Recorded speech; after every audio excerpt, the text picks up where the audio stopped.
Electric field lecture number 9। देखो कल lecture number 8 में मैंने आपको torque on electric dipole in uniform electric field पढ़ाया था। थोड़ा सा रिपीट कर देता हूँ। देखो in case of uniform electric field, यहाँ इंपॉर्टेंट वर्ड है uniform electric field. In case of uniform electric field, अगर एक electric dipole uniform electric field में कैसे भी प्लेस्ड हो, पी और ई के बीच में कितना भी एंगल हो, net force on electric dipole in uniform electric field always zero होता है। जैसे ये आपका मैंने एक डाइपोल ऐसे प्लेस कर लिया, ये माइनस के क्यू चार्ज है, ये प्लस के क्यू चार्ज है, तो इस पर फोर्स ऐसे लग रहा है और इस पर फोर्स ऐसे लगेगा। पॉजिटिव चार्ज पे जो फोर्स लगता है वो इलेक्ट्रिक फील्ड की डायरेक्शन में लगता है, नेगेटिव चार्ज पे फोर्स लगता है वो ऑलवेज इलेक्ट्रिक फील्ड के अपोजिट डायरेक्शन में लगता है। इस पर चार्ज फोर्स का मैग्नीट्यूड है QE और इस पर भी फोर्स का मैग्नीट्यूड है QE। मैग्नीट्यूड फॉर्म में लिखते हैं तो चार्ज का साइन पुट नहीं करते हैं। तो देखो इसमें दोनों चार्जेस पर जो फोर्स लग रहा है वो इक्वल एंड अपोजिट लग रहा है और इक्वल अपोजिट है, तो नेट फोर्स जो होगा, नेट फोर्स, इलेक्ट्रोस्टैटिक फोर्स कह सकते हो, electrostatic force on dipole, electric dipole in uniform electric field, तो नेट जो फोर्स है आपका वो जीरो है, क्योंकि दोनों की डायरेक्शन कैसी है, अपोजिट है। तो नेट फोर्स कैसे निकालेंगे, सबट्रैक्ट करके, तो नेट फोर्स जीरो है। एक पॉइंट, ये ऑलवेज है, कैसा है, ऑलवेज। यहाँ पे P की डायरेक्शन तो E की डायरेक्शन तो ये रही और P की डायरेक्शन होती है negative charge to positive charge, P और E। थीटा कितना है यहाँ पे, थीटा। तो P और E के बीच में कितना भी एंगल हो, 0 डिग्री हो, 180 डिग्री हो, 30 डिग्री हो, 60 डिग्री हो, 90 डिग्री हो, net force on dipole in uniform electric field, लेकिन ये सब किसके लिए बोल रहे हैं, uniform electric field, net force always zero रहता है। बट अगर हम टॉर्क ऑन इलेक्ट्रिक डाइपोल कहें, टॉर्क ऑन इलेक्ट्रिक डाइपोल, ये होता है टॉय बराबर PE साइन थीटा। ये देखो इस टॉर्क की जो वैल्यू है उस थीटा पर डिपेंड करती है। टॉर्क जीरो हो भी सकता है और नहीं भी हो सकता है in case of uniform electric field. हम ये सब यूनिफॉर्म इलेक्ट्रिक फील्ड के लिए बोल रहे हैं। देखो थीटा की वैल्यू, इफ अगर थीटा 0 डिग्री है या 180 डिग्री है, यहाँ पे थीटा किसके बिटवीन एंगल है, angle between P and D। अगर थीटा 0 डिग्री है दैट मीन्स, एक अगर थीटा 0 डिग्री है, यहाँ दोबारा से, एक थीटा 0 डिग्री है, angle between P and E अगर 0 डिग्री है दैट मीन्स P और E सेम डायरेक्शन में, दैट मीन्स ऐसे। अगर एक फिगर बनाना चाहें हम तो ऐसे बना सकते हैं कि ये डाइपोल है, ये माइनस के क्यू चार्ज है और ये प्लस के क्यू चार्ज है ना, ये माइनस के चार्ज है, ये वाला प्लस के क्यू चार्ज है। तो डाइपोल मूवमेंट की डायरेक्शन P ऐसे, तो P और E सेम डायरेक्शन में होंगे। इस वाले केस में थीटा कितना है, 0 डिग्री, और इस वाले केस में डाइपोल पर टॉर्क कितना होगा, तो देखो थीटा 0 डिग्री रखते हैं तो टॉय बराबर कितना आएगा, PE साइन 0 डिग्री, तो टॉर्क 0 आ जाएगा। इस वाले केस में नेट फोर्स भी 0 है और नेट टॉर्क भी 0 है। इस वाले केस में देखें थीटा एंगल है 0 डिग्री और 180 डिग्री नहीं है, कोई अंदर एंगल है, तो इसमें नेट फोर्स तो इसमें 0 है, बट नेट टॉर्क 0 नहीं है। टॉर्क 0 केवल दो ही केस में होता है, एक इस वाले केस में और एक थीटा 180 डिग्री। दैट मीन्स ऐसे डायग्राम बना सकते हो, P और E के बीच में कितना एंगल, 180 डिग्री, ये प्लस के क्यू कर लो और ये माइनस के क्यू, ये इलेक्ट्रिक फील्ड इंटेंसिटी की डायरेक्शन, ये P की डायरेक्शन, P और E अपोजिट डायरेक्शन में, तो थीटा 180 डिग्री होता है। इस वाले केस में भी नेट टॉर्क कितना हुआ, 0, और नेट फोर्स भी कितना होगा, 0। तो नेट फोर्स तो किसी भी ओरिएंटेशन में हो, पी और ई के बीच में कितना भी एंगल हो, नेट फोर्स तो यूनिफॉर्म इलेक्ट्रिक फील्ड में ऑलवेज 0 होगा। टॉर्क केवल इन दो कंडीशन में 0 होगा, एक इसमें और एक इसमें। तो इसीलिए हम कह सकते हैं कि यूनिफॉर्म इलेक्ट्रिक फील्ड में जो टॉर्क है वो हो भी सकता है, लग भी सकता है और नहीं भी, लेकिन नेट फोर्स ऑलवेज कितना रहता है, 0। तो नेट फोर्स इस डायपोल को ट्रांसलेशनल मोशन देता, लेकिन यहाँ नेट फोर्स 0 है, इसीलिए ये डायपोल ट्रांसलेशनल मोशन नहीं करेगा, है ना। और नेट टॉर्क बॉडी में रोटेशनल इफेक्ट प्रोड्यूस करता है। अगर टॉर्क है तो बॉडी, इलेक्ट्रिक डायपोल है, वो रोटेट करेगी, रोटेशनल मोशन करेगी। अगर नेट टॉर्क भी 0 है, नेट फोर्स भी 0 है, तो नो ट्रांसलेशनल मोशन और नो रोटेशनल मोशन। इस वाले केस में ना तो ये डायपोल ट्रांसलेशनल मोशन कर रहा होगा, ना रोटेशनल मोशन कर रहा होगा, किसी भी टाइप का मोशन नहीं कर रहा होगा इस वाले केस में भी। समझ में आया आपको? इस वाले केस में ये डायपोल केवल रोटेट करेगा, और जैसे ही ये रोटेट करके इलेक्ट्रिक फील्ड की डायरेक्शन में अलाइनमेंट होगा तो नेट टॉर्क फिर दोबारा से 0 हो जाएगा और फिर ये रेस्ट में आ जाएगा। क्लियर है? तो ये वाला पॉइंट हो गया। चलो आगे बढ़ते हैं। ये मैंने कल आपको समझाया था, रिपीट कर दिया है। देखो इस पूरे सेंटेंस को मैंने एक नोट में कन्वर्ट कर दिया है। In a uniform electric field the electric dipole experience no net force, no net force and experience a non-zero torque, but in certain cases when dipole moment is parallel or anti-parallel to E, then dipole experience zero torque and zero net force। ठीक है, समझ में आया आपको? ठीक है। तो देखो अब हम पढ़ते हैं नॉन यूनिफॉर्म इलेक्ट्रिक फील्ड में अगर इलेक्ट्रिक डायपोल प्लेस्ड हो तो क्या सिचुएशन बनेगी, उसको रीड करते हैं। ठीक है, चलो पढ़ते हैं आगे टॉपिक। तो इसे मिटाल देता हूँ, कितना मिटाल देता हूँ, ये हटा देता हूँ। अब बात कर रहे हैं हम electric dipole in non uniform electric field. Heading लगाते हैं ये, electric dipole in non uniform electric field. अब हमने कह दिया कि डायपोल कैसे इलेक्ट्रिक फील्ड में प्लेस्ड है, नॉन यूनिफॉर्म इलेक्ट्रिक फील्ड में प्लेस्ड है। तो सही तरह समझना, अगर इलेक्ट्रिक डायपोल किस में प्लेस्ड है, नॉन यूनिफॉर्म इलेक्ट्रिक फील्ड में प्लेस्ड है। तो देखो नॉन यूनिफॉर्म इलेक्ट्रिक फील्ड कैसे कहेंगे, जिस जगह जिसमें इलेक्ट्रिक फील्ड की वैल्यू एवरी प्लेस पर कैसी हो, डिफरेंट हो। तो इस एक नॉन यूनिफॉर्म इलेक्ट्रिक फील्ड का डायग्राम बना देते हैं। जैसे मैंने एक नॉन यूनिफॉर्म इलेक्ट्रिक फील्ड का डायग्राम बनाया ऐसे, ये एक नॉन यूनिफॉर्म इलेक्ट्रिक। इस नॉन यूनिफॉर्म इलेक्ट्रिक फील्ड में, ये नॉन यूनिफॉर्म इलेक्ट्रिक फील्ड बनाया मैंने, इधर की तरफ इलेक्ट्रिक फील्ड लाइंस कैसी हैं, पास पास हैं। इलेक्ट्रिक फील्ड लाइंस पास पास होती हैं तो वहां पे इलेक्ट्रिक फील्ड स्ट्रांग होता है, और इधर की तरफ इलेक्ट्रिक फील्ड लाइंस दूर दूर हैं तो इधर की तरफ इलेक्ट्रिक फील्ड वीक है। तो ये स्ट्रांग इलेक्ट्रिक फील्ड है, इधर की तरफ strong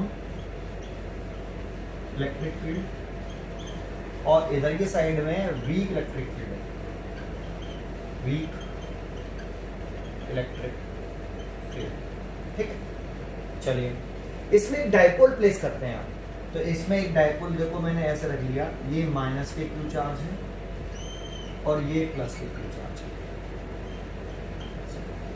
non uniform electric field में मैंने एक डायपोल प्लेस कर दिया। डायपोल मोमेंट की डायरेक्शन कैसे होती है, negative charge to positive charge, तो ये पी की डायरेक्शन है।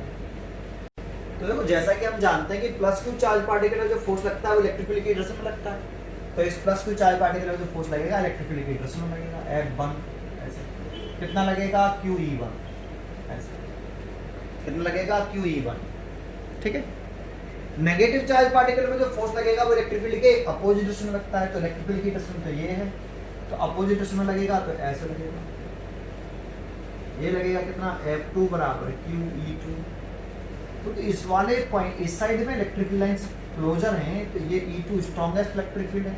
इधर की तरफ इलेक्ट्रिक फील्ड लाइंस के बीच में गैप ज्यादा है तो वीक इलेक्ट्रिक फील्ड है। तो E2 ज्यादा है किससे, E1 से, और E2 ज्यादा है E1 से तो F2 ज्यादा हुआ F1 से। तो यहाँ F2 ग्रेटर है किससे, F1 से। बट इन दोनों फोर्सों की जो लाइन ऑफ एक्शन है वो डिफरेंट है या सेम है? तो डिफरेंट है। और जब दोनों फोर्सों की लाइन ऑफ एक्शन डिफरेंट होते हैं तो टॉर्क एक्सपीरियंस करेगा और नेट फोर्स भी एक्सपीरियंस करेगा। तो इस जगह पर जो नेट फोर्स है वो जीरो नहीं है एंड नेट टॉर्क जो है वो भी जीरो नहीं है, क्योंकि दोनों फोर्सों की लाइन ऑफ एक्शन यहां डिफरेंट है। ये because line of action of forces are different. और जब line of action of forces different होती हैं और दो फोर्स लग रहे हो तो टॉर्क जनरेट करते हैं, टॉर्क प्रोड्यूस करते हैं, तो टॉर्क प्रोड्यूस होगा। और नेट फोर्स तो जीरो है ही नहीं, क्योंकि दोनों फोर्स इक्वल है नहीं। क्लियर है? तो इस केस में तो ये कंडीशन हो गई। तो अगर एक इलेक्ट्रिक डाइपोल को हम नॉन यूनिफॉर्म इलेक्ट्रिक फील्ड में रखेंगे तो एक टॉर्क लगेगा। जानते हैं टॉर्क क्या करेगा? जैसा कि मैंने पीछे बताया है, टॉर्क करता क्या? टॉर्क इस इलेक्ट्रिक डाइपोल को रोटेट करेगा। यहाँ दोनों तरह का मोशन हो रहा होगा, ये डाइपोल रोटेट भी कर रहा होगा और ट्रांसलेशन मोशन भी कर रहा होगा। ठीक है, देखो ये डाइपोल इधर की तरफ फोर्स ज्यादा है तो ये डाइपोल ऐसे रोटेट करता हुआ इधर की तरफ चलेगा। ऐसे ये डाइपोल ऐसे रोटेट करेगा इधर की तरफ और इधर की तरफ ट्रांसलेशन मोशन भी करेगा, मूव भी करेगा एंड रोटेट भी करेगा। तो अगर नेट फोर्स जीरो है नहीं है और टॉर्क भी जीरो नहीं है तो दोनों केसेस हैं, तो इसमें ट्रांसलेशन मोशन भी होगा as well as rotational motion भी होगा। ठीक है, अब ये टॉर्क करता क्या था? तो टॉर्क डाइपोल को रोटेट कराता है और जैसे ही ये इलेक्ट्रिक डाइपोल इलेक्ट्रिक फील्ड की डायरेक्शन में अलाइनमेंट होगा, जैसे ये इलेक्ट्रिक डाइपोल इलेक्ट्रिक फील्ड की डायरेक्शन में अलाइनमेंट होगा, कौन ट्राई करेगा? इलेक्ट्रिक डाइपोल को इलेक्ट्रिक फील्ड की डायरेक्शन में लाएगा कौन? टॉर्क।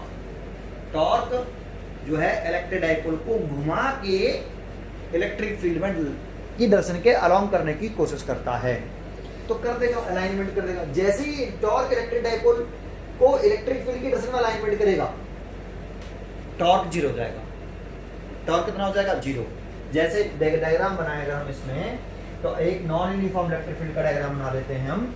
तो नॉन यूनिफॉर्म इलेक्ट्रिक फील्ड जैसे ये बना लिया मैंने, एक नॉन यूनिफॉर्म इलेक्ट्रिक फील्ड ऐसे, और मान लो आपका डाइपोल ऐसे अलाइनमेंट हो गया, ये माइनस के क्यू और ये प्लस के, तो डाइपोल मोमेंट की डायरेक्शन तो ऐसे हो गई, ठीक है ना? तो ये इलेक्ट्रिक फील्ड की डायरेक्शन है आपकी। तो इस पॉजिटिव चार्ज पार्टिकल में फोर्स ऐसे लगेगा F1 बराबर QE1 और नेगेटिव चार्ज पार्टिकल में फोर्स ऐसे लगेगा इलेक्ट्रिक फील्ड के अपोजिट डायरेक्शन में F2 बराबर QE2। तो अभी भी F2 बड़ा है किससे? F1 से। इस सेकंड केस में भी F2 बड़ा है किससे? ये फर्स्ट केस हो गया। अब सेकंड केस पढ़ा रहा हूँ, डायग्राम आ रहा है कि नहीं? आ रहा है, ठीक है। ये समझ में आया आपको? ये इलेक्ट्रिक फील्ड की डायरेक्शन है नॉन यूनिफॉर्म इलेक्ट्रिक फील्ड, ठीक है भाई? तो एक बताओ, F2 ज्यादा है F1 से, तो इधर की तरफ कैसा फील्ड है? वीक इलेक्ट्रिक फील्ड है, और इधर की तरफ स्ट्रॉन्ग इलेक्ट्रिक फील्ड है, तो ये फोर्स कम होगा, ये फोर्स ज्यादा होगा। जब ये फोर्स ज्यादा होगा तो ये डाइपोल किधर मूव करेगा? वीक इलेक्ट्रिक फील्ड से स्ट्रॉन्ग इलेक्ट्रिक फील्ड की तरफ ट्रांसलेशनल मोशन करेगा, क्योंकि नेट फोर्स जीरो नहीं रहेगा। अब इस वाले केस में नेट फोर्स जो है अभी भी जीरो नहीं है, नेट फोर्स अभी भी जीरो नहीं है। नेट फोर्स आपका कौन सा फोर्स बढ़ा है? F2 बढ़ा है F1 से, लेकिन टॉर्क जीरो हो गया है। टॉर्क जीरो हो गया है। टॉर्क जीरो क्यों होगा? इस फोर्स की और इस फोर्स की दोनों की line of action zero same हो गई है, और जब दोनों फोर्सों की लाइन ऑफ एक्शन सेम हो जाए, एक line of action of forces are same,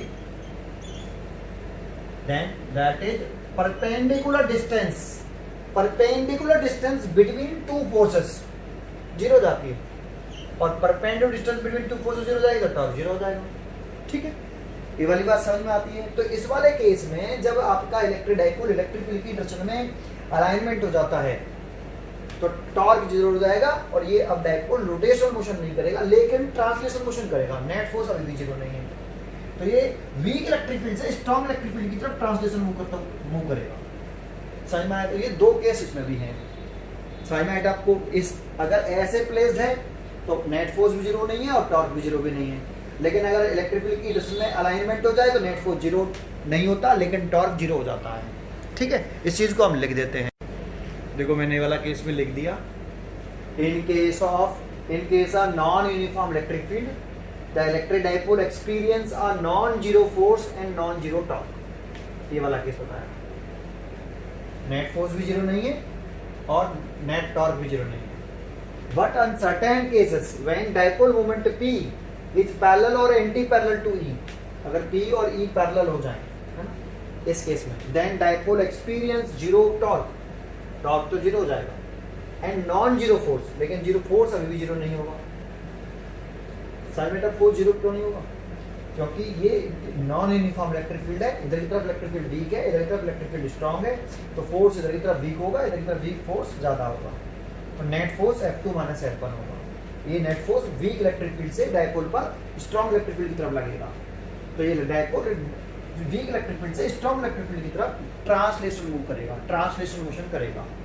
ठीक है, ये दोनों केस मैंने आपको बताए। ये समझ में आया आपको? Uniform electric field and non uniform electric field में कब फोर्स एक्सपीरियंस होता है, कब नहीं होता है, एक्सप्लेन किया। चलो आगे देखते हैं। देखो मैंने एक क्वेश्चन लिखा है ये वाला न्यूमेरिकल, उससे पहले एक पॉइंट और लिखा मैंने, इलेक्ट्रिक डाइपोल अगर नॉन यूनिफॉर्म इलेक्ट्रिक फील्ड में है, व्हेन नेट फोर्स जीरो नहीं है और टॉर्क भी जीरो नहीं है, in this case motion of the dipole is combination of translatory and rotatory motion. Net force की वजह से ट्रांसलेशनल मोशन करेगा डाइपोल और नेट टॉर्क की वजह से रोटेशनल मोशन करेगा, कॉम्बिनेशन होगा दोनों का। ठीक है, ये वाला पॉइंट मैंने भी आपको समझा दिया था, लिख दिया है, नोट करना चाहो तो नोट कर सकते हो आप। देखो एक क्वेश्चन लिखा है, बहुत ही अच्छा क्वेश्चन, तो इस क्वेश्चन को कैसे करेंगे इसको मैं मिटा देता हूँ। इस क्वेश्चन को रीड करिए और कैसे करेंगे तब तक रीड करिए, मैं तब तक ये निकालता हूँ और सोचिए कैसे करना चाहिए इस क्वेश्चन को। बहुत ही अच्छा और बहुत ही अच्छा क्वेश्चन है। चलो शुरुआत करते हैं। Two small identical electric dipoles A B and C D, तो देखो ये रहा ए बी और ये C D, each of dipole moment P are kept at an angle 120 degree. दोनों का डाइपोल मोमेंट P है और एक दूसरे से 120 डिग्री पर रखे हैं। तो डाइपोल मोमेंट की डायरेक्शन कैसे होती है? नेगेटिव चार्ज से पॉजिटिव चार्ज। तो देखो डाइपोल मोमेंट ये रहा, इस नेगेटिव चार्ज से पॉजिटिव चार्ज की तरफ डाइपोल मोमेंट की डायरेक्शन है ये देखिए, और ये वाला जो डाइपोल है सी डी, नेगेटिव चार्ज ये रहा, पॉजिटिव चार्ज ये रहा, तो डाइपोल मोमेंट की डायरेक्शन ये हो गई, इसकी डायरेक्शन ये है। ये डाइपोल मोमेंट हो गया P, है ना, यहाँ ना लिख के ये प्लस के क्यू चार्ज है, ये डाइपोल मोमेंट हो गया P। और इन दोनों डाइपोल मोमेंट के बीच में कितना एंगल है? 120 डिग्री, ये लिख रहा है। ठीक है, कह रहा है what is the resultant dipole moment of this combination. तो देखो रिजल्टेंट डाइपोल मोमेंट पूछ रहा है यहाँ, पहला सॉल्यूशन करें तो देखो एक डाइपोल मोमेंट, तो यहाँ डायग्राम बना सकते हो कि डाइपोल मोमेंट P ऐसे है और एक डाइपोल मोमेंट P ऐसे है और इनके बीच में 120 डिग्री एंगल है। ठीक है, इस वाले पॉइंट को मैं नाम दे देता हूँ कि इस वाले पॉइंट का नाम क्या है, मिड पॉइंट को O, ये O पॉइंट है। इसमें से चीटिंग कर दिया हमने, देखो डायग्राम है ना ऐसे। और कह रहे हैं नेट डाइपोल मोमेंट बताओ, रिजल्टेंट डाइपोल मोमेंट बताओ। तो डाइपोल मोमेंट कैसी क्वांटिटी? Vector quantity. और जब वेक्टर क्वांटिटी होती है और रिजल्टेंट निकालना होता है तो सेम डायरेक्शन में होते हैं, तो रिजल्टेंट कैसे निकालते हैं? ऐड करके। तो यहाँ पे ये सेम डायरेक्शन में नहीं है तो रिजल्टेंट हम नहीं निकाल पाएंगे ऐड करके। अपोजिट डायरेक्शन में होते हैं तो सब्ट्रैक्ट करके निकालते हैं, और किसी एंगल से होते तो फॉर्मूला लगाते हैं, तो यहाँ किसी एंगल से है तो फॉर्मूला लगाना पड़ेगा। तो लिख सकते हो resultant dipole moment, resultant dipole moment of this combination,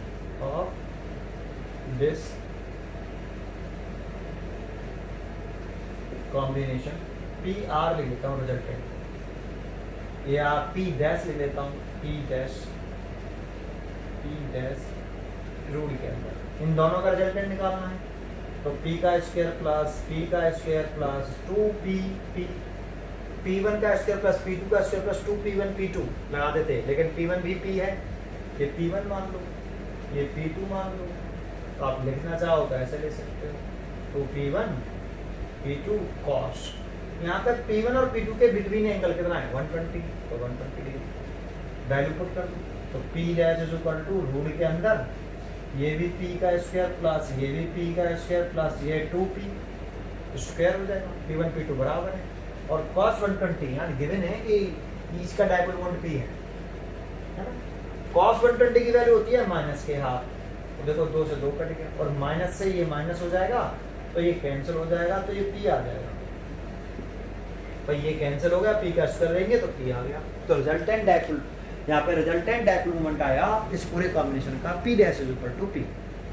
अब ये तो यहाँ पे P1 P2 के मैग्नीट्यूड कैसे हैं, सेम। जब मैग्नीट्यूड सेम होते हैं तो रिजल्टेंट इन P1 P2 के बिटवीन जो एंगल है उसके बाइसेक्ट से पास होता है, तो 120 डिग्री के बाइसेक्ट से पास होगा। ऐसे कितना एंगल बनाएगा, इससे भी 60 डिग्री बनाएगा और ऊपर वाले से भी 60 डिग्री बनाएगा। ये P डैश की राशि इसमें दिखाना चाहें तो इसमें ये 120 डिग्री के बाइसेक्ट से जाएगा, दैट मींस ऐसे जाएगा। ये P डैश देखो ये पूरा एंगल 120 डिग्री था, तो ये वाला एंगल कितना होगा, ये वाला इसके बाइसेक्ट से जा रहा है 120 डिग्री के बाइसेक्टर से, तो इससे कितना एंगल बनाएगा 60 डिग्री। इससे 60 डिग्री बना रहा है तो इससे कितना बनाएगा x, ये resultant dipole moment x axis से कितना एंगल बनाएगा 30 डिग्री। इसके और इसके बीच में कितना एंगल है 90 डिग्री और ये रिजल्टेंट इससे 60 डिग्री बना रहा है, तो इससे कितना बनाएगा 30 डिग्री। तो x एक्सिस और इसके बीच में रिजल्टेंट डायपोल मोमेंट और x एक्सिस के बीच में कितना एंगल आ गया 30 डिग्री। देखो एक आंसर तो हमारा यही हो गया, ये वाला। इससे आगे वे कह रहे हैं इफ दिस सिस्टम, मतलब पूरा सिस्टम की बात कर रहा है, is subjected to electric field E directed along positive x axis. तो देखो इसमें एक इलेक्ट्रिक फील्ड और बना दें हम ऐसे, और इस इलेक्ट्रिक फील्ड की डायरेक्शन हम अलोंग x एक्सिस रखें, पॉजिटिव x एक्सिस। फिर वो पूछ रहा है what will be the magnitude and direction of the torque acting on this system. पूरे सिस्टम पर कितना टॉर्क लगेगा ये पूछ रहा है। तो देखो torque acting on this system, acting on this system toy बराबर P डैश।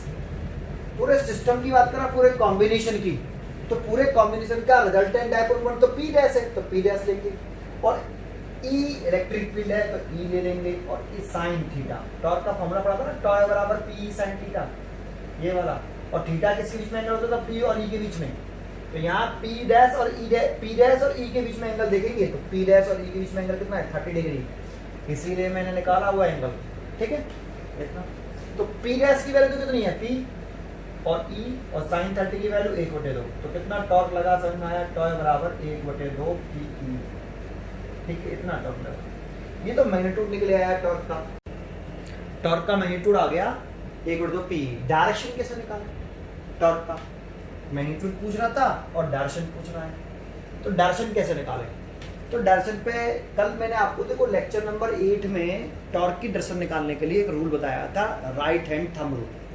तो राइट हैंड थंब रूल से टॉर्क की डायरेक्शन निकालनी चाहिए। तो देखो डायरेक्शन निकालने के लिए यहाँ पे बना देता हूँ मैं डायरेक्शन। ये इलेक्ट्रिक फील्ड की डायरेक्शन ऐसे है और P डैश की ऐसे है, P डैश ऐसे, और इनके बीच में ये 30 डिग्री है। तो देखो टॉय वेक्टर फॉर्म में लिखते हैं तो लिख देंगे P vector cross E vector ऐसे। तो हमें किसकी डायरेक्शन निकालने, P vector cross E vector की डायरेक्शन निकालने, वही डायरेक्शन टॉर्क की होगी। तो right hand thumb rule apply करें, फर्स्ट वेक्टर की डायरेक्शन में हाथ रखें ऐसे, छोटे एंगल से घुमाना है। देखो थंब दिख रहा है ऐसे, ये थंब 90 डिग्री बनाना चाहिए इससे ऐसे, तो ऐसे। और फर्स्ट वेक्टर से सेकंड वेक्टर, फर्स्ट वेक्टर कौन है P वेक्टर, फर्स्ट वेक्टर से सेकंड वेक्टर की तरफ अपनी फिंगर को स्मॉल एंगल से रोटेट करना है, घुमाना है, कर्ल करना है, घुमा रहे हैं ऐसे। तो थंब किधर आ रहा है डाउनवर्ड, इस प्लेन ऑफ पेपर के परपेंडिकुलर डाउनवर्ड अंदर की तरफ आ रहा है। तो क्या बनाएंगे क्रॉस, तो प्लेन ऑफ पेपर के परपेंडिकुलर और अंदर की तरफ आ रहा है, तो टॉर्क की डायरेक्शन होगी, टॉर्क की डायरेक्शन। ठीक है। और अगर हम ऐसे रखते हैं फर्स्ट वेक्टर की डायरेक्शन में तो बड़े एंगल से घूमता, फर्स्ट वेक्टर से सेकंड वेक्टर की तरफ, तो बड़े एंगल से घुमाते नहीं है, छोटे एंगल से घुमाते हैं ऐसे। तो राइट हैंड थंब रूल से हम इस फोर्स की डायरेक्शन लिख सकते हैं। ठीक है, डायरेक्शन बता दी मैंने आपको, क्वेश्चन समझ में आया आपको। ठीक है, आगे देखते हैं। आप लिखना चाहें तो डायरेक्शन इस तरह से लिख सकते हैं, direction of torque is perpendicular to P and E, P dash और ई डैश के दोनों के परपेंडिकुलर है, ये पी डैश है, ये ई डैश है, इसके दोनों के पर अंदर की तरफ है, प्लेन ऑफ पेपर, ये प्लेन ऑफ पेपर हो गया, इसके परपेंडिकुलर अंदर की तरफ, तो पी के भी पर पी डैश के परपेंडिकुलर है, ई के भी परपेंडिकुलर है, और इस प्लेन के भी परपेंडिकुलर है जिसमें पी डैश और ई डैश लाई कर रहे हैं।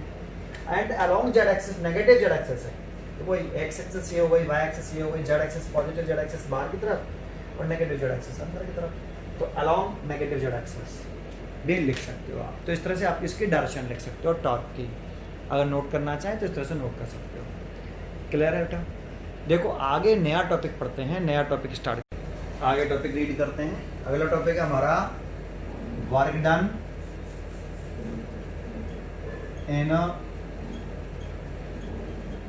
रोटेटिंग एन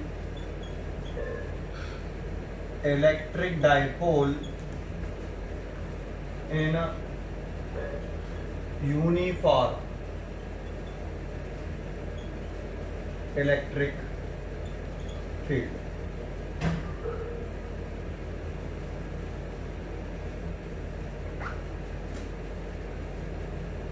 क्वेश्चन आता है ये कि एक इलेक्ट्रिक डाइपोल को यूनिफॉर्म इलेक्ट्रिक फील्ड में प्लेस करके θ1 से θ2 एंगल घुमाने में कितना वर्क डन करना पड़ेगा।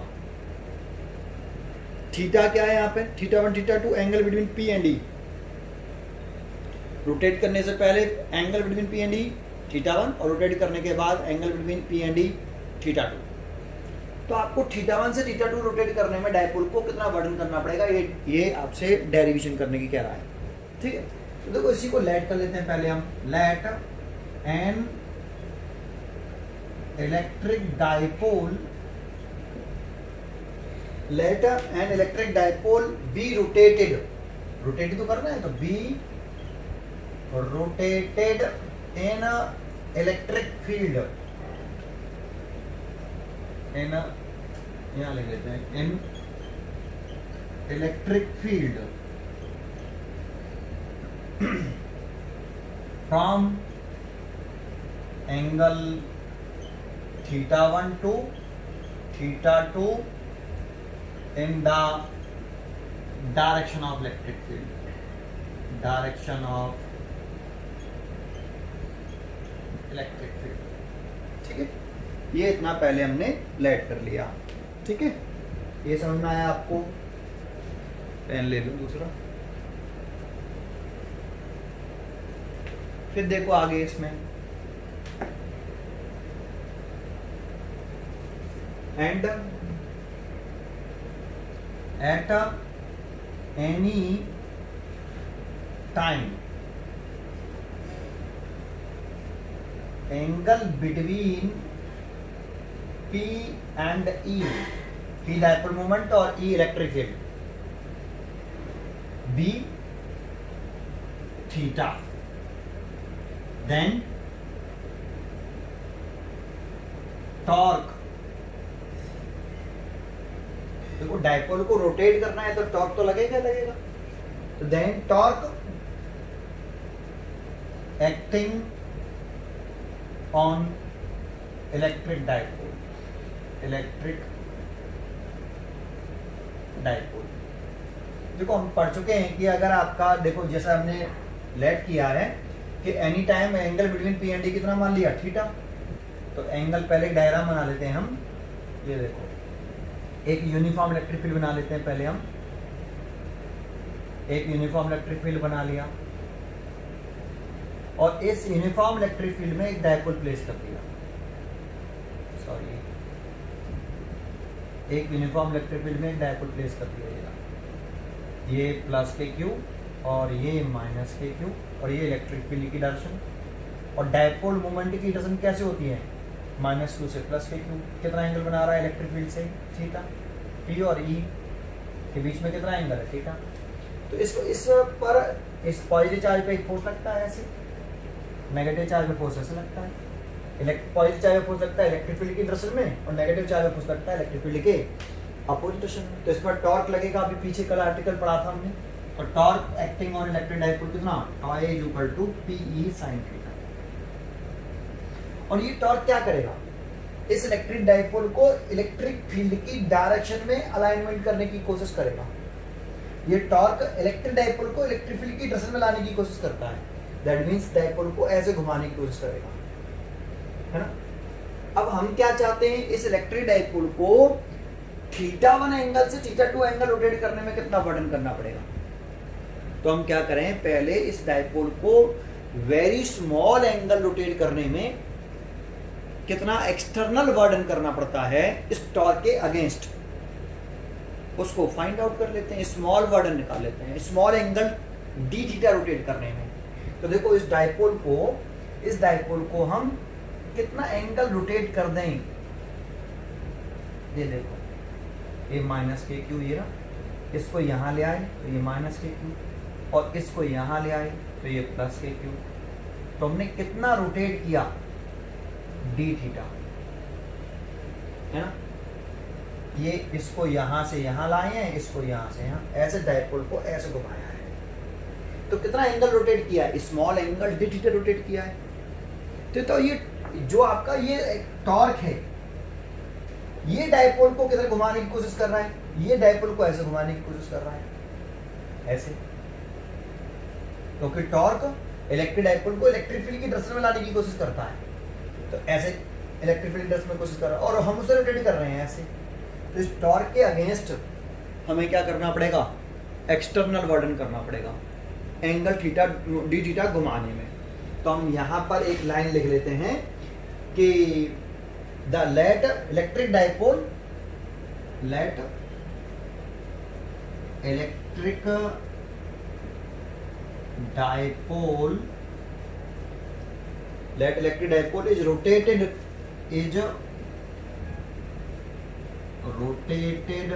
through a small angle d theta, है ना। देन तो स्मॉल एंगल अगर रोटेट करेंगे डाइपोल को डी थीटा, तो एक्सटर्नल वर्डन करना पड़ेगा small. Then small work done, small angle घुमाया है तो वर्डन भी स्मॉल करना पड़ेगा। Then small work done to rotate,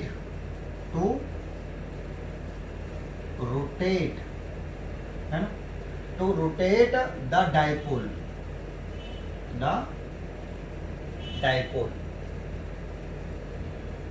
rotate the dipole against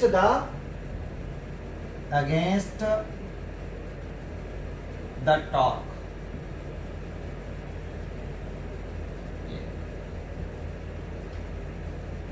ये टॉर्क इस डाइपोल को ऐसे घुमाने की कोशिश करेगा, हमने डी थीटा एंगल घुमाया इस टॉर्क के अगेंस्ट, तो स्मॉल वर्डन करना पड़ेगा। तो कितना स्मॉल वर्डन करना पड़ा, D W is equal to tau D theta.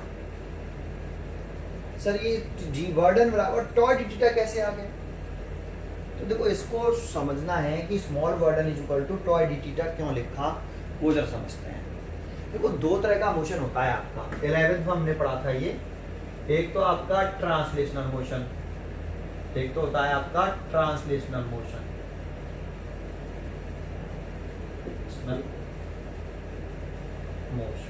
और एक होता है रोटेशनल मोशन। इसमें हम एनालॉजी, इसकी एनालॉजी चेक करनी पड़ेगी हमें। पहले ट्रांसलेशनल मोशन में जो रोल लीनियर डिस्प्लेसमेंट का होता है, एस का, वही रोल रोटेशनल मोशन में कौन प्ले करता है, angular displacement, angular displacement theta. दूसरा लीनियर वेलोसिटी, ट्रांसलेशनल में जो रोल लीनियर वेलोसिटी का होता है, वही रोल रोटेशनल मोशन में किसका होता है, वही रोल रोटेशनल मोशन में एंगुलर वेलोसिटी का होता है, एंगुलर वेलोसिटी ओमेगा। तीसरा लीनियर एक्सेलरेशन डिनोटेड बाय ए, तो जो रोल ट्रांसलेशनल मोशन में लीनियर एक्सेलरेशन का होता है, वही रोल रोटेशनल मोशन में किसका होता है, एंगुलर एक्सेलरेशन का अल्फा का। फोर्थ जो रोल लीनियर मोशन में या ट्रांसलेशनल मोशन में मास का होता है m, वह रोल इसमें किसका होता है? Moment of inertia, moment of inertia है, दैट मींस I। फिफ्थ, जो रोल इसमें फोर्स का होता है वही रोल रोटेशनल मोशन में किसका होता है? टॉर्क का होता है। अगर किसी बॉडी पर हम फोर्स लगाएंगे तो वो बॉडी ट्रांसलेशनल मोशन करेगी, अगर हम किसी बॉडी पर टॉर्क प्रोड्यूस होता है तो वो बॉडी रोटेशनल मोशन करेगी। फोर्स लीनियर एक्सेलरेशन प्रोड्यूस करता है और टॉर्क एंगुलर एक्सेलरेशन प्रोड्यूस करता है। देखो फोर्स का फॉर्मूला होता था मास इनटू एक्सेलरेशन, तो इस फोर्स की जगह पर हम लिख सकते हैं इसमें टॉर्क, है ना, और इक्वल टू मास की जगह पर लिख सकते हैं हम मोमेंट ऑफ इनर्शिया, और ए की जगह पर लिख सकते हैं हम एंगुलर एक्सेलरेशन। देखो ये फॉर्मूला भी आपने पढ़ा हुआ, tau equal to I alpha, F equal to m a होता है और tau equal to I alpha होता है ना। ये कंपैरिजन है, अगर ट्रांसलेशनल मोशन कर रही है कोई बॉडी तो ये फॉर्मूला लगेंगे, रोटेशनल मोशन कर रही है ओनली तो ये फॉर्मूला लगेगा, टॉ इक्वल टू आई अल्फा। ऐसे ही सिमिलरली यहाँ पे वर्क डन का जो फॉर्मूला होता है, वर्क डन इक्वल टू होता है force into displacement in the direction of force, in the या डिस्प्लेसमेंट, फोर्स इनटू डिस्प्लेसमेंट। तो यहाँ पे अगर हम वर्क डन का फॉर्मूला लिखें रोटेशनल मोशन में तो फोर्स की जगह पे क्या आएगा? टॉर्क आएगा, और डिस्प्लेसमेंट लीनियर डिस्प्लेसमेंट ऐसा था एफ इनटू एस डब्ल्यू, तो यहाँ डिस्प्लेसमेंट की जगह पर कौन आएगा? एंगुलर डिस्प्लेसमेंट, तो work done equal to tau theta. ठीक है, इसीलिए हमने यहाँ पर वर्क डन लिखा टॉय थीटा। हमने कितना एंगल घुमाया है? डी थीटा एंगल घुमाया है। अगर हम स्मॉल डिस्प्लेसमेंट ट्रेवल करते हैं तो स्मॉल डिस्प्लेसमेंट लिखते, स्मॉल वर्क डन लिखते। क्लियर है? कितना समझ में आया आपको? तो यहाँ पर ये टॉय डीटा क्यों लिख दिया? क्लियर है? तो अब आगे बढ़ा लो, d W is equal to tau की वैल्यू कितनी है? पी साइन थीटा, तो p sine theta D theta. ये तो स्मॉल वर्क डन आ गया हमारा डी थीटा घुमाने में। लेकिन हमें total work done find out करना है। डाइपोल को थीटा 1 एंगल से थीटा 2 एंगल रोटेट करने में कितना वर्क डन करना पड़ेगा? तो हम इसका क्या करते हैं? इंटीग्रेशन करते हैं, तो टोटल वर्क डन निकल आएगा। ठीक है, ऐसे तो करते हैं, स्मॉल वर्क डन निकाल के उसका इंटीग्रेशन कर देते हैं, टोटल वर्क डन निकल आता है। तो चलो देखें, हम अगर क्या निकालना चाहते हैं, यहाँ पे टोटल वर्क डन निकालना चाहते हैं। क्या निकालना चाहते हैं हम? Total work done find out करना चाहते हैं। तो क्या लिखे हम बीच में? Total work done in rotating electric dipole from angle theta 1 to theta 2, angle theta 1 to theta 2। ये तो हमारी डिमांड है कि इलेक्ट्रिक डाइपोल को थीटा 1 एंगल से थीटा 2 एंगल घुमाने में कितना वर्क डन करना पड़ेगा। तो देखो हमारी जो क्वेश्चन की डिमांड है वो ये है, तो इसके हिसाब से डायग्राम बनाए अगर हम इसका, तो देखो ये एक यूनिफॉर्म इलेक्ट्रिक फील्ड बना रहे हैं हम पहले,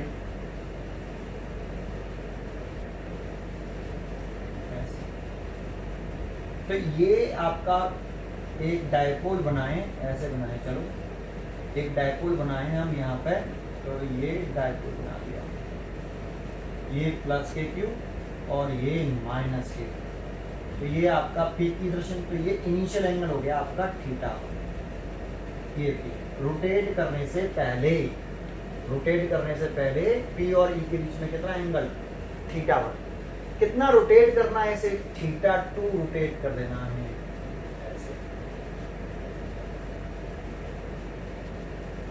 है ना, थीटा 2 रोटेट कर देना, यहां से यहां ले आना है, ये प्लस के क्यू और ये माइनस के क्यू, ये रोटेट करने के बाद। लेकिन एंगल किसके बीच में देखना समझ आ रहा है? पी और ई के बीच में। रोटेट करने से पहले पी और ई के बीच में एंगल कितना था? थीटा 1, और रोटेट करने के बाद पी और ई के बीच में कितना एंगल है? थीटा 2। तो आज डायग्राम बना देते हैं इसको, एक ऐसा बना दो बस, थोड़ा सा बड़ा करके, ये सेंटर का, ये ऐसे, ये प्लस के क्यू, ये प्लस के क्यू, ये माइनस के क्यू, ये डायपोल मोमेंट पी।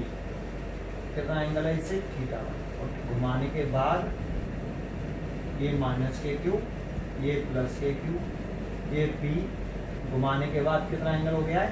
थीटा। ये थीटा, लेकिन है पी और ई के बीच में ही, बिफोर और आफ्टर दोनों, ठीक है। तो थीटा 1 से थीटा 2 घुमाने में कितना बढ़, तो क्या करें, डी डब्ल्यू का इंटीग्रेशन करेंगे, डी डब्ल्यू। तो डी डब्ल्यू की वैल्यू पुट कर दो आप, कितनी है? PE sine theta D theta. और किसके रेस्पेक्ट में इंटीग्रेशन हो रहा है? थीटा के रेस्पेक्ट में। देखो जिसके भी रेस्पेक्ट में इंटीग्रेशन होता है उसी की लिमिट आती है हमेशा। तो यहाँ थीटा 1 से थीटा 2 घुमाने में कितना वर्डन करना पड़ेगा, ये हम लिमिट पुट कर देंगे। अब सॉल्व करना है बस केवल।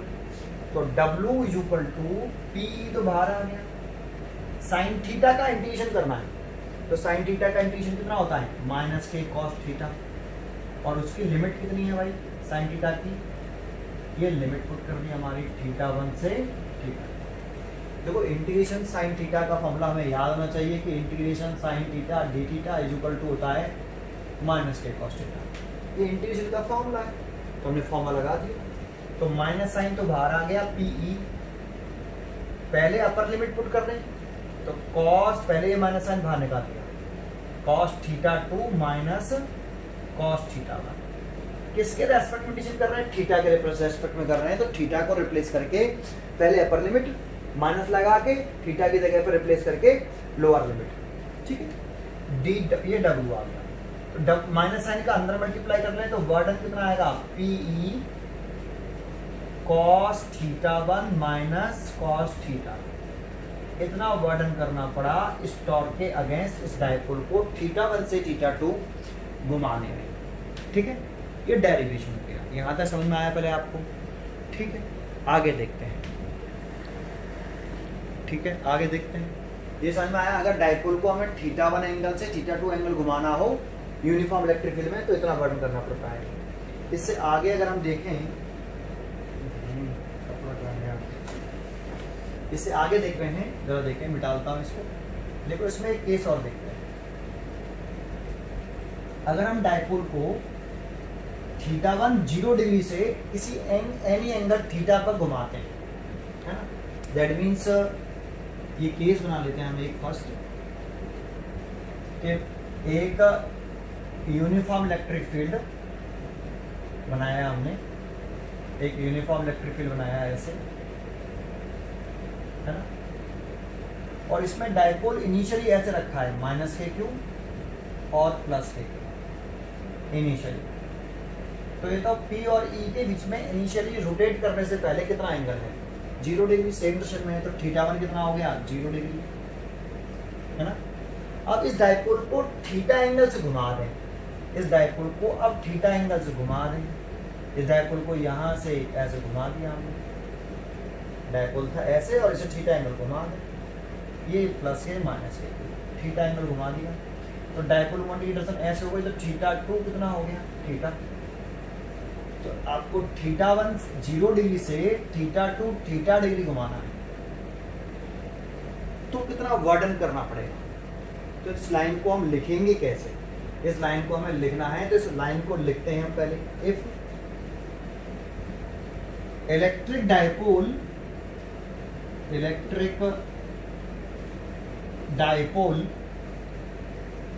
is initially in a stable equilibrium.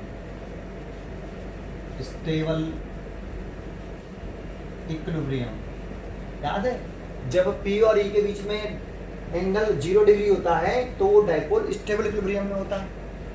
तो if electric dipole is initially in a stable equilibrium, that means theta 1 0 degree, है ना, and rotated through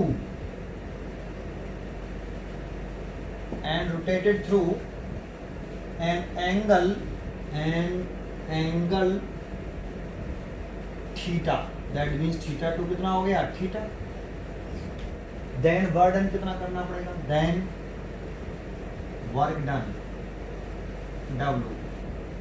देखो एक क्वेश्चन आता है, डेरिवेशन आता है कि electric dipole initially stable equilibrium में है, दैट मीन्स थीटा 1 0 डिग्री है, और उसे रोटेट करना है 0 डिग्री से थीटा डिग्री, थीटा एंगल तक। तो वर्क डन का फॉर्मूला ड्राइव करिए।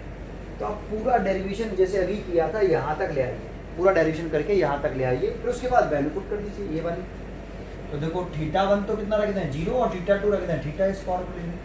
तो PE cos 0 degree minus cos theta, तो आप इसे लिख सकते हो PE 1 माइनस cos थीटा। ये वर्क का फॉर्मूला आ गया। लेकिन ये ध्यान रखना ये फॉर्मूला कब एप्लीकेबल है, जब आपका रोटेट करने से पहले इलेक्ट्रिक डाइपोल स्टेबल इक्विलिब्रियम में है, दैट मींस P और E के बीच में कितना एंगल है 0 डिग्री है। फिर उसके बाद उसे थीटा एंगल घुमाएं तो इतना वर्णन करना पड़ेगा। ठीक है, ये केस 1। इसमें एक केस और बताता हूं। ये देखो 3 क्वेश्चन 3 डेरिवेशन होते हैं यहाँ से, सेकंड केस है ना, सेकंड केस इससे 3 डेरिवेशन होते हैं।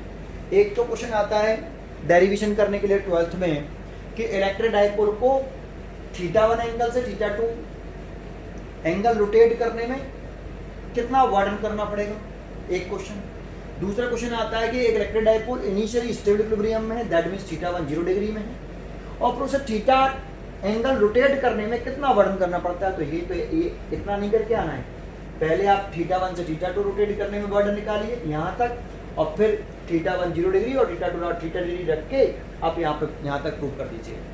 और तीसरा केस आता है electric potential energy of electric dipole.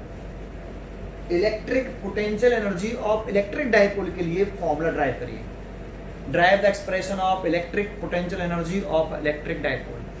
तो देखो इसके लिए ये केस स्पेशल केस है यहाँ पे, सेकंड केस। इसको कैसे करेंगे, ठीक है। तो देखो इलेक्ट्रिक पोटेंशियल एनर्जी के बारे में बात कर रहे हैं, तो डाइपोल इनिशियली कितने एंगल पर होना चाहिए 90 डिग्री पर। इनिशियली 90 डिग्री पर हो, फिर उसे थीटा एंगल घुमाने में जो भी वर्क डन करना पड़ता है वो वर्क डन उस डाइपोल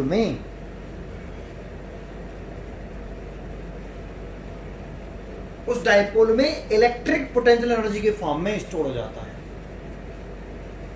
इलेक्ट्रिक डाइपोल इनिशियली कहां पर होना चाहिए, P और E के बीच में कितना एंगल होना चाहिए 90 डिग्री। वहां से इलेक्ट्रिक डाइपोल को थीटा डिग्री घुमाने में जो वर्क डन करना पड़ेगा वो वर्क डन उस इलेक्ट्रिक डाइपोल में इलेक्ट्रिक पोटेंशियल एनर्जी के फॉर्म में स्टोर होता है। ये definition electric potential energy of dipole की। तो आप ये लिख सकते हो उसमें कि if dipole is initially at right angle to E, that is theta 1 is equal to 90 degree, and finally it make an angle theta with E, that is theta बराबर 2 बराबर थीटा। तो आपका फॉर्मूला में वैल्यू पुट कर दो, word निकाल दो PE, इस फॉर्मूले में थीटा 1 कितना रख दो 90 डिग्री, तो cos 90 डिग्री माइनस, और इसी फॉर्मूले में थीटा 2 कितना रख दो थीटा, तो ये cos थीटा। तो वर्डन आ जाएगा PE cos 90 की वैल्यू है 0 और माइनस के cos थीटा।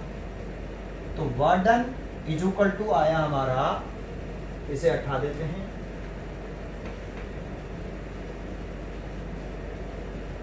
वर्डन आया W is equal to minus का PE cos थीटा। वर्डन आया माइनस का PE cos theta. This work done, ये वर्डन जो है is equal to the potential energy of the dipole. This work done is equal to the electric potential energy of electric dipole. इसीलिए U बराबर आ गया minus का PE cos theta. ठीक है, ये potential energy of electric dipole का formula. देखो इसमें एक पॉइंट बताता हूं मैं आपको।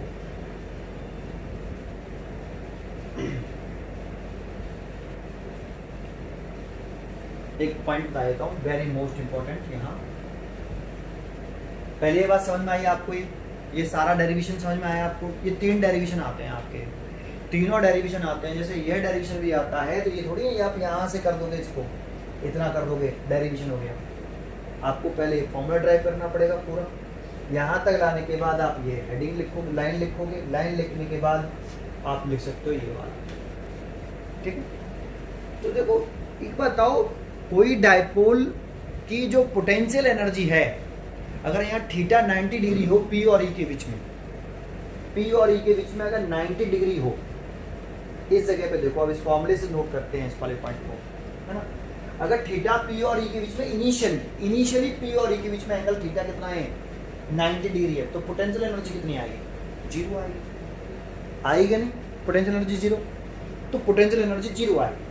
लेकिन अगर इनिशियली P और E के बीच में एंगल 0 डिग्री है, 0 डिग्री है, तो पोटेंशियल एनर्जी माइनस के PE आएगी। तो इसीलिए हमने स्टार्टिंग कहां से करी है, 90 डिग्री से। ये अजम्पशन है, ये क्या है, अजम्पशन। कि देखो इस फॉर्मूला बनने के बाद अगर थीटा P और E के बीच में, थीटा का नाम क्या है यहाँ पे थीटा का नाम है angle between P and E। तो थीटा अगर हम इनिशियली 90 डिग्री रखते हैं तो इनिशियल पोटेंशियल एनर्जी उस डाइपोल की कितनी होगी, 0 होगी। अब इस डाइपोल को आप 90 डिग्री से किसी भी अंदर एंगल पर घुमा दो तो हमें वर्डन करना पड़ेगा। तो वो वर्डन जो आएगा वो उसकी वैल्यू कुछ ना कुछ आएगी। जैसे 30 डिग्री घुमा दिया आपने, 90 डिग्री से 120 डिग्री तक ले गए, तो 90 डिग्री से 120 डिग्री ले जाओगे तो इनिशियल तो पोटेंशियल 90 डिग्री पे तो कितनी थी, 0 डिग्री, और फिर 120 डिग्री कर देंगे तो पोटेंशियल 0 रहेगी, नहीं रहेगी। तो इनिशियल पॉइंट किसको कंसीडर किया गया है, 90 डिग्री को। इसीलिए हमने यहाँ पे डाइपोल को इनिशियली कैसे रखा है, 90 डिग्री पर रखा है। और उस समय पोटेंशियल एनर्जी कितनी थी इलेक्ट्रिक डाइपोल की, 0। फिर उसे किसी भी एंगल से घुमा दो फाइनली, तो जो भी वर्डन करना पड़ता है तो 0 से किसी एंगल पर घुमाओगे, 90 डिग्री से, सॉरी 90 डिग्री से किसी एंगल पर घुमाओगे तो 90 डिग्री पे तो पोटेंशियल एनर्जी 0 रहेगी और किसी एंगल पर कुछ ना कुछ पोटेंशियल एनर्जी आएगी। समझ में आया? और आएगी तो जो वर्डन करना पड़ेगा, जो वर्डन के बराबर तो था, तो जो वर्डन करना पड़ता है वो पोटेंशियल एनर्जी कहलाती है। फिर इसीलिए हमने डेफिनेशन में जो है डाइपोल को इनिशियली कितने एंगल पर रखा है, 90 डिग्री पर रखा है।